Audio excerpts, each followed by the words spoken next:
अस्सलाम वालेकुम नाजरीन, आप देख रहे हैं INN चैनल। मैं हूं शेख अहमद अली। आज की ख़ास बात में हम देखेंगे कई अहम कौमी और बैनुल अक़वामी ख़बरें। यौम आशूरा शहर हैदराबाद में नहायत ही अक़ीदत व एहतराम के साथ मनाया गया।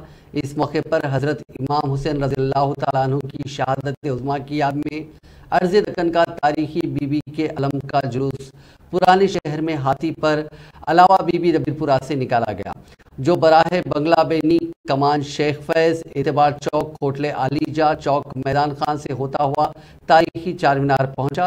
इसके बाद ये जुलूस चार कमान गुजार हाउस से होता हुआ खदमे रसूल पंजे शाह पहुंचा, जहां मजलिस बर्पा हुई। इस मौके पर मुख्तलिफ शिया अंजुमनों की जानिब से मातम किया गया। मातमी जुलूस में हज़ारों की तादाद में अज़ादारों ने शिरकत की। अज़ादार नोहा ख़ानी और सीना को भी कर रहे थे। जुलूसों के रास्ते पर जगह जगह सबीलों का एहतमाम किया गया था। मुख्तलिफ तंजीमों की जानिब से मुफ्त तिब्बी कैंप मुनक्किद किए गए थे। जख्मी सौगवारों की मरहम पट्टी की गई। बीबी के अलम के जुलूस के सामने पुलिस का घुड़सवार दस्ता भी मौजूद था। महकमे पुलिस के आला ओहदेदार जुलूस के इंतजामात की निगरानी में मसरूफ देखे गए।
झारखंड में मुहर्रम के जुलूस के दौरान एक अफसोसनाक वाकया पेश आया। यौम आशूरा के मौके पर निकाले गए जुलूस के दौरान ताजिया हाई टेंशन वायर से टकरा गया, जिसके नतीजे में बर्क़ी शॉक लगने से 4 अफराद जाम बहक हो गए और 10 दीगर जख्मी हो गए। ये वाकया बोकारो जिले के पेट्रोवर ब्लॉक के खेतवा गांव में पेश आया। उस वक्त ये हादसा पेश आया जब ताजिया हाई टेंशन बर्क़ी रॉ से टकरा गया। ताजिया को ले जाने वाले इसकी जद में आ गए। जाम बहक अफराद और जख्मियों की तफसीलात फौरी तौर पर मालूम नहीं हो सकी।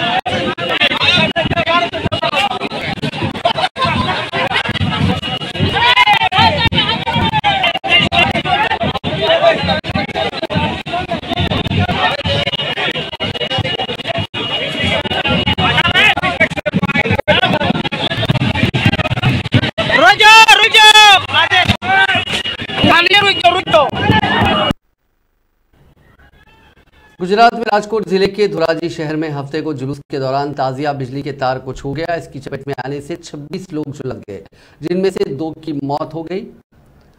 कुछ जख्मियों को धोराजी के सिविल अस्पताल और कुछ को निजी अस्पतालों में भर्ती कराया गया।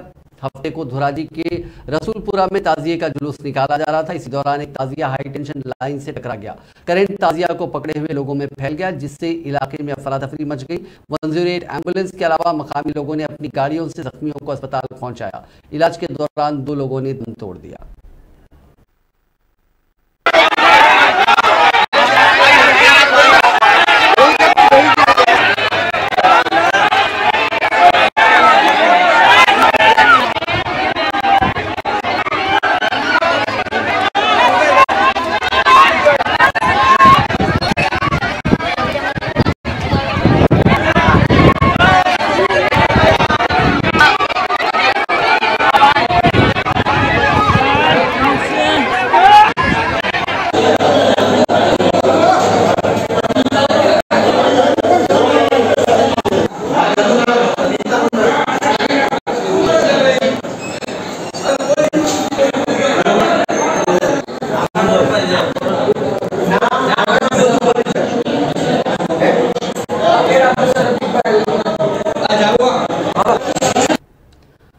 तमिलनाडु के कृष्णगिरी जिले में हफ्ते के रोज पटाखा बनाने की यूनिट में धमाका हो गया। इसमें 3 खवातीन समेत 8 लोगों की मौत हो गई।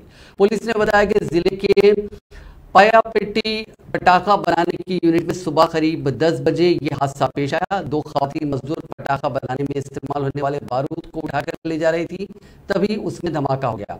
यूनिट में करीब 12 से 15 मजदूर काम कर रहे थे, इनमें से कई जख्मी हो गए। कितने लोग जख्मी हुए ये तादाद ठीक से सामने नहीं आई है। अभी धमाके से लगी आग ने आसपास के घर और दुकानों को भी चपेट में ले लिया। 3 घरों को नुकसान पहुंचा है। एक होटल की दीवार भी इसकी वजह से ढह गई। पुलिस, फायर ब्रिगेड और बचाव वर्कर्स ने रेस्क्यू का काम किया और जख्मियों को कृष्णगिरी सरकारी मेडिकल कॉलेज अस्पताल भेजा। तमिलनाडु के वज़ीर आला एम.के. स्टालिन ने मारे गए लोगों के अफराद खानदान के लिए 3-3 लाख रुपए मुआवजे का ऐलान किया, जबकि जख्मियों को 1-1 लाख रुपए और मामूली जख्मियों के लिए 50-50 हज़ार रुपये मदद का ऐलान किया। वज़ीर आज़म नरेंद्र मोदी ने इस वाक़े पर अफसोस का इज़हार किया और मरने वालों के अफराद खानदान को 2-2 लाख रुपए और जख्मियों के लिए 50-50 हज़ार रुपये मदद देने का ऐलान किया। मरकजी वज़ीर दाखिला अमित शाह ने भी हादसे पर अफसोस का इज़हार किया।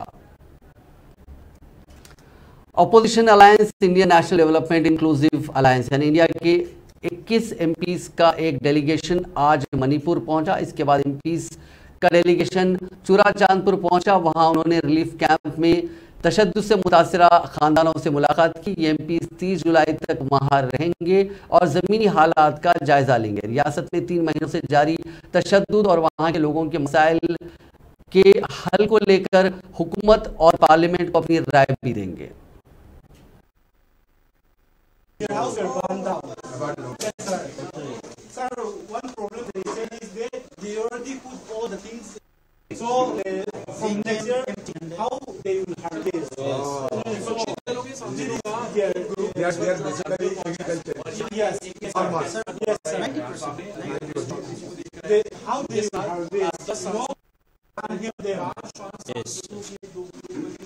We have come from Delhi to support you, to raise the voice of the people who have been affected by this kind of thing. Please translate to them. Sir, we even have 2 person died here. In this while they live in this place. Died. One girl is around 50 years. One night, she passed away. How many people they have?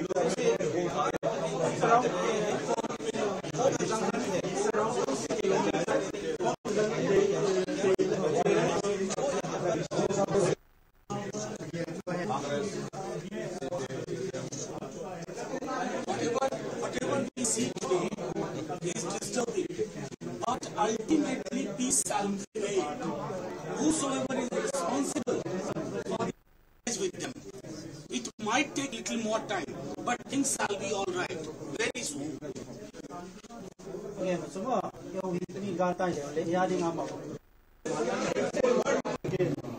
These are refining the places.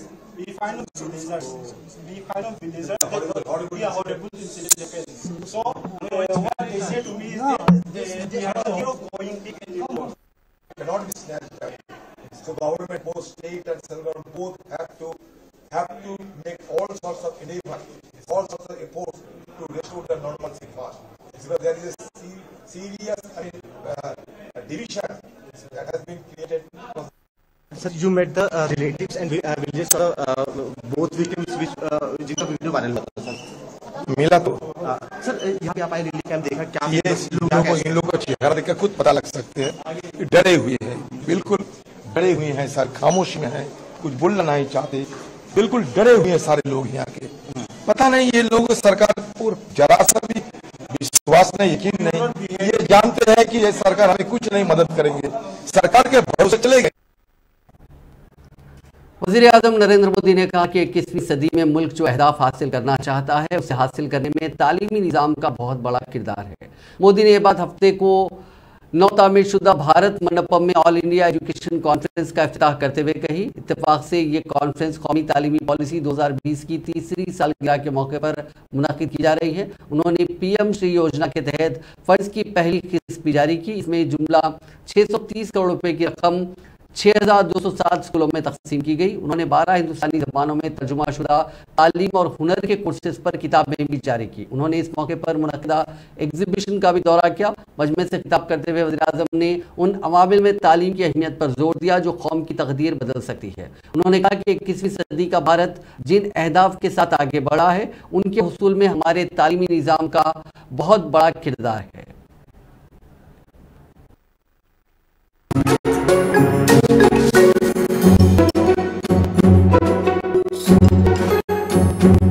ये आपके लिए, ये सोनों के लिए, ये मोनों के लिए, ये शाम के लिए. बच्चे खेल खेल में कैसे कितना कुछ सीख रहे हैं, कैसे शिक्षा और स्कूलिंग के मायने बदल रहे हैं, ये देखना मेरे लिए वाकई ही उत्साहजनक था. साथियों, युवाओं को उनकी प्रतिभा की जगह उनकी भाषा के आधार पर जज किया जाना उनके साथ सबसे बड़ा अन्याय है. मातृभाषा में पढ़ाई होने से भारत के युवा टैलेंट के साथ अब असली न्याय की शुरुआत होने जा रही है और ये सामाजिक न्याय का भी अहम कदम है. दुनिया में सैकड़ों अलग अलग भाषाएं हैं. हर भाषा की अपनी अहमियत है. दुनिया के ज्यादातर विकसित देशों ने अपनी भाषा की बदौलत बढ़त हासिल की है. अगर हम केवल यूरोप को ही देखें तो वहां ज्यादातर देश अपनी अपनी नेटिव भाषा का ही इस्तेमाल करते हैं. लेकिन हमारे यहां इतनी सारी समृद्ध भाषाएं होने के बावजूद हमने अपनी भाषाओं को पिछड़ेपन के तौर पर पेश किया.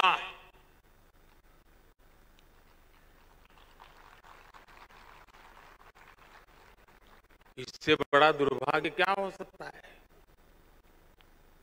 कोई कितना भी इनोवेटिव माइंड क्यों ना हो, अगर वो अंग्रेजी नहीं बोल सकता था तो उसकी प्रतिभा को जल्दी स्वीकार नहीं किया जाता था.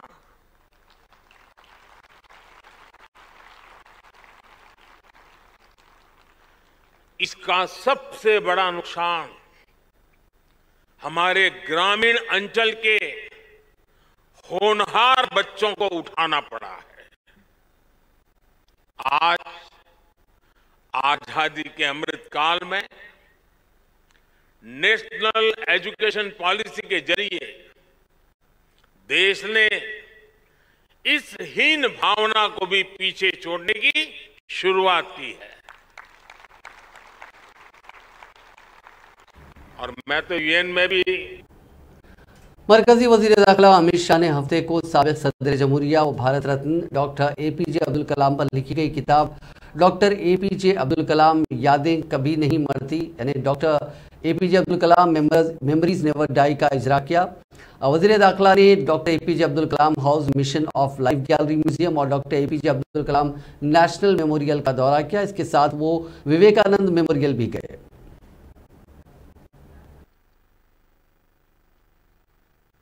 मित्रों, आज doctor APJ Abdul Kalam memories never die ये पुस्तक का अंग्रेजी अनुवाद यहाँ पर विमोचन हुआ है।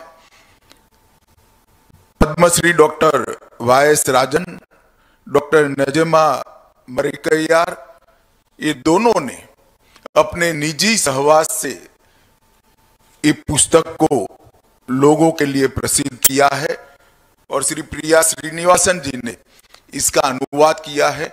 मैं मानता हूं इससे पूरे देश भर के वाचकों को अब्दुल कलाम जी को जानने का, समझने का और उनका अनुसरण करने का मौका निश्चित रूप से मिलेगा।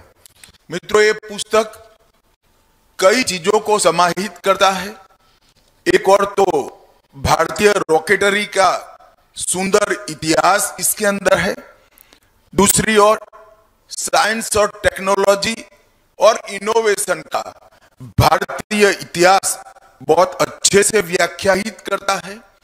भारतीय राजनीति और प्रशासनिक प्रणाली का भी सुंदर निरूपण इसके अंदर हुआ है और इसके साथ साथ अब्दुल कलाम जी की इच्छाओं से और उनकी कल्पनाओं से जुड़े हुए कई घटनाओं का भी वर्णन इसके अंदर है। जिस तरह से ये पुस्तक लिखी गई है वो अब्दुल कलाम जी से जुड़ी हुई घटनाओं का कंप्लीट और ऑनेस्ट वर्णन है। मित्रों, जिस तरह से रामेश्वरम के गरीब घर में पैदा हुआ एक लड़का भारतीय राजनीति के सर्वोच्च शिखर पर पहुंचा, उनके संघर्ष, उनकी सफलताएं, उनकी असफलताएं, उनकी उपलब्धियां और उनके समर्थक। लोकसभा के स्पीकर ओम बिरला ने आज मेघालय के शिलोंग में CPA इंडिया रीजन जोन 3 के 20वें सालाना कन्वेंशन का इफ्तिताह किया। कन्वेंशन को खिताब करते हुए ओम बिरला ने Commonwealth Parliamentary India Region Zone 3 Association और मेघालय कानून असेंबली को कॉन्फ्रेंस के इनेकाद के लिए खास तौर पर मुबारकबाद पेश की। उन्होंने अरुणाचल प्रदेश कानून असेंबली के स्पीकर और CPA इंडिया रीजन जोन 3 के सदर पासिंग बी सोनाका शुमाल मशरकी खित्ते से मुतालिक मसाइल पर बातचीत के लिए एक मुफीद प्लेटफॉर्म फराहम करने के लिए शुक्रिया अदा किया। के लोकतंत्र को एक दिशा देने का काम किया। स्वर्गीय PS संगमा जी का योगदान इस देश के संसदीय लोकतंत्र में हमेशा याद रखा जाएगा और जो उन्होंने उच्च कोटि की संसदीय परंपराएं, परिपाटियां, शेष पद्धतियां सदन में के माध्यम से सदन की कार्रवाई चलाई, आज उनकी श्रेष्ठ परंपराएं मुझे भी मार्गदर्शन देने का काम करती है, क्योंकि वह सदन जब चलाते थे मुस्कुराते हुए सभी पक्षों को साथ लेकर एक निर्वाध और निष्पक्ष रूप में उनकी भूमिका इस संसदीय लोकतंत्र में हमेशा याद रखी। और CPA जोन 3 के अंदर भी उनकी शुरुआत और किस तरीके से नॉर्थ ईस्ट के रीजन के सभी चुने हुए जनप्रतिनिधि, स्पीकर आपस में बैठकर चर्चा करें, संवाद करें, विचार विमर्श करें और उन चुनौतियों को समाधान करने का रास्ता चर्चा, संवाद, बेस्ट प्रैक्टिस से समाधान करने का प्रयास करें। मुझे खुशी है कि आज 20वीं कॉन्फ्रेंस मेघालय में हो रही है। मेघालय, शिलांग, जो अपने आप में एक प्राकृतिक सौंदर्य लिए हुआ देश की सबसे ज्यादा 5 रियासतों में इसी साल होने वाले असेंबली इंतखाबात और 2024 के लोकसभा इंतखाबात से पहले बीजेपी सदर जेपी नड्डा ने हफ्ते के रोज अपनी नई टीम का ऐलान किया। मरकजी ओहदेदारों की नई टीम की लिस्ट में जुमला 38 नाम है। इसमें नए और पुराने चेहरों का एक बैलेंस बनाया गया है। इसके मुताबिक बीएल संतोष कौमी तंजीम के जनरल सेक्रेटरी बने रहेंगे। शिव प्रकाश को ज्वाइंट सेक्रेटरी की जिम्मेदारी दी गई है। राजेश अग्रवाल को ट्रेजरर और नरेश बंसल को ट्रेजरर बनाया गया है। 3 साबिक वुज़रा आला डॉक्टर रमन सिंह, वसुंधरा राजे सिंधिया, रघुबीर दास को कौमी नायब सदर का ओहदा दिया गया है। मध्य प्रदेश के सौदान सिंह को कौमी नायब सदर और कैलाश विजयवर्गीय को जनरल सेक्रेटरी का ओहदा दिया गया है। कांग्रेस से आए अनिल एंटनी को जनरल सेक्रेटरी बनाया गया है। अनिल कांग्रेस कायद AK एंटनी के बेटे हैं। वहीं तेलंगाना बीजेपी के साबिक सदर बंडी संजय को भी जनरल सेक्रेटरी बनाया गया है। मुल्क में बेतहाशा महंगाई ने एक तरफ जहां सब्जियों को आवाम की पहुंच से दूर कर दिया, वहीं सब्जी फरोश भी माशी जिंदगी की जुस्तजू में निढाल हो रहे हैं। दरिया इस्लाम राहुल गांधी ने एक ट्वीट करके महंगाई का मसला उठाया। राहुल गांधी ने मुल्क की 2 तस्वीर पेश करते हुए बताया कि किस तरह कुछ लोगों के पास दौलत के अंबार हैं जबकि कुछ लोग बुनियादी चीज़ों से भी महरूम हैं। राहुल गांधी ने ट्वीट किया कि मुल्क को 2 हिस्सों में तकसीम किया जा रहा है। एक तरफ वो ताकतवर लोग हैं जिन्हें इख्तिदार का तहफ़्फ़ुज़ हासिल है और जिनके इशारों पर मुल्क की पॉलिसियाँ बन रही हैं, और दूसरी तरफ आम हिंदुस्तानी हैं जिसकी पहुँच से सब्जी जैसी बुनियादी चीज़ भी दूर होती जा रही है। हमें अमीर और गरीब के दरमियान बढ़ती इस खाई को भर के उन आंसुओं को पोंछना होगा। राहुल गांधी ने अपने ट्वीट के साथ ललन टॉप की एक वीडियो भी शेयर की जिसमें आज़ादपुर मंडी में एक सब्जी फरोश रामेश्वर से बातचीत की गई। 20 जुलाई 2023 की इस वीडियो में रामेश्वर जज्बात पर काबू नहीं रख पाते और ज़ारो ख़ता रोने लगते हैं। सब्जी फरोश रामेश्वर कहते हैं कि टमाटर बहुत महंगा है, मेरी हिम्मत यानी खरीदने की नहीं पड़ी है, जाने क्या भाव बिके, फिर हमें नुकसान हो जाता है, गुजारा नहीं हो पाता, जो चीज़ लेने जाएं वही महंगी है। कांग्रेस ने हफ्ते को हुकूमत को निशाना बनाते हुए कहा कि मरदमशुमारी का कोई इम्कान नजर नहीं आता, जबकि इसे 2021 में ही मुकम्मल कर लिया जाना चाहिए था। कांग्रेस ने कहा कि हुकूमत मरदमशुमारी कराने में संजीदा नहीं है।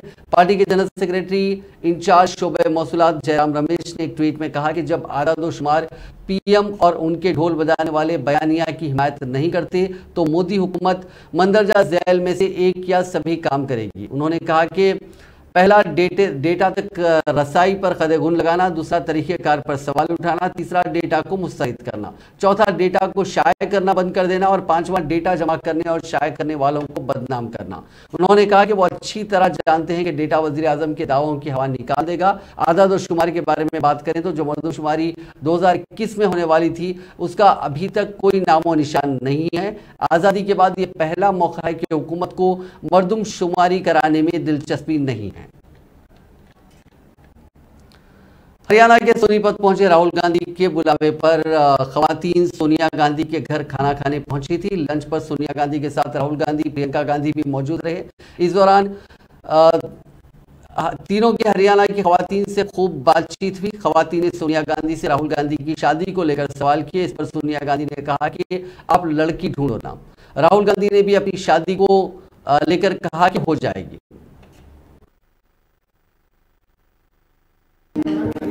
अम्मा सबको दोस्तों अच्छा लगा।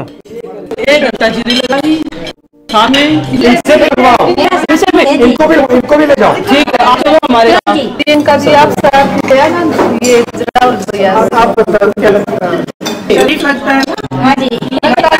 नहीं ये हाँ मैं खाती थी।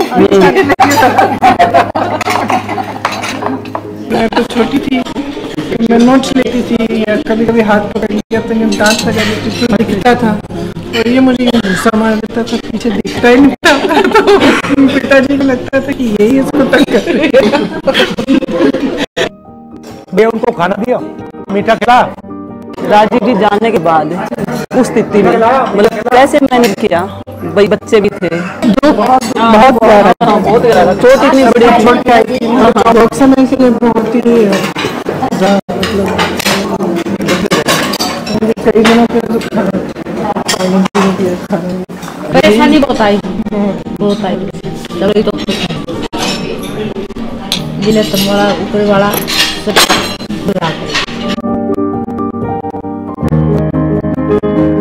शादी रखे राहुल की। आप लड़की ढूंढ लो ना, हो जाएगी।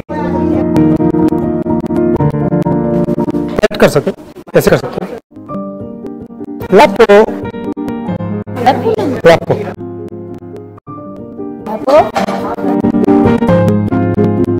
मुश्किल था।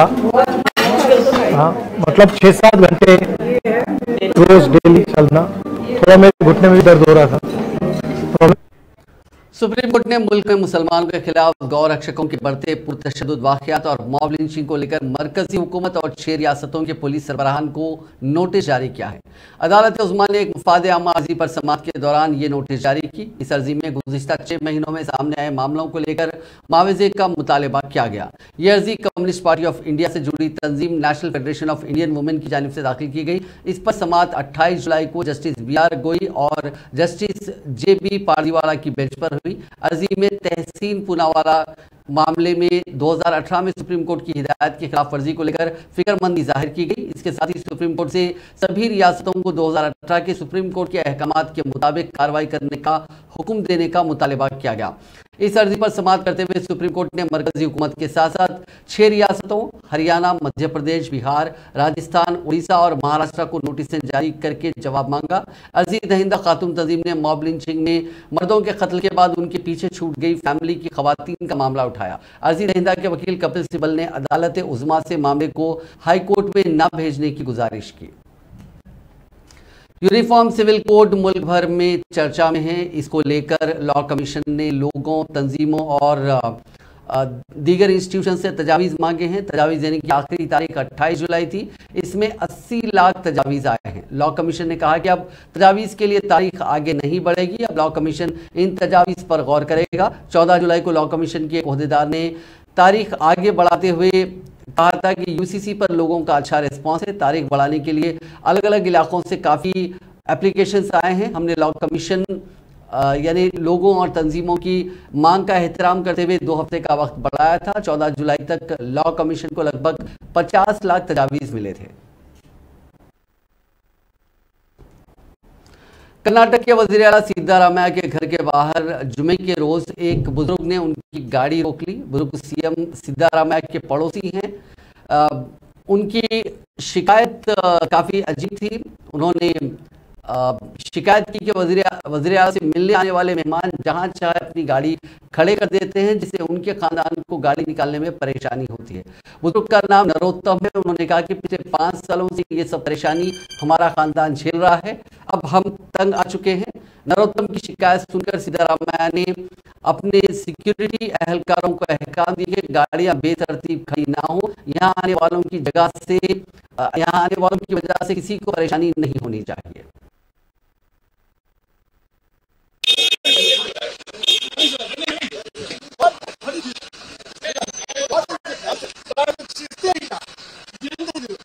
ಯಾರು ನಮ್ಮನೆ ಬರೋದಿಗೆ ನಿಮ್ಮನೆ ಬಂದ್ಬಿಡೆ ಆಗ್ತಲ್ಲ.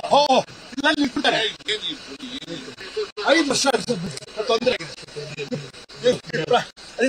ಪಾರ್ಕ್ ಮಾಡ್ತಾರೆ. ನಾವು ಹೇಳ್ತೀವಿ ಸರಿ ಮನೆ ಇಲ್ಲಿದೆ, ಮನೆ ಇಲ್ಲಿದೆ ಕಾರಲ್ಲಿ ನಮ್ಮ ಗಾಡಿ ಗಾಡಿ ನಿಲ್ಲುತ್ತಂತೆ 5 ವರ್ಷ.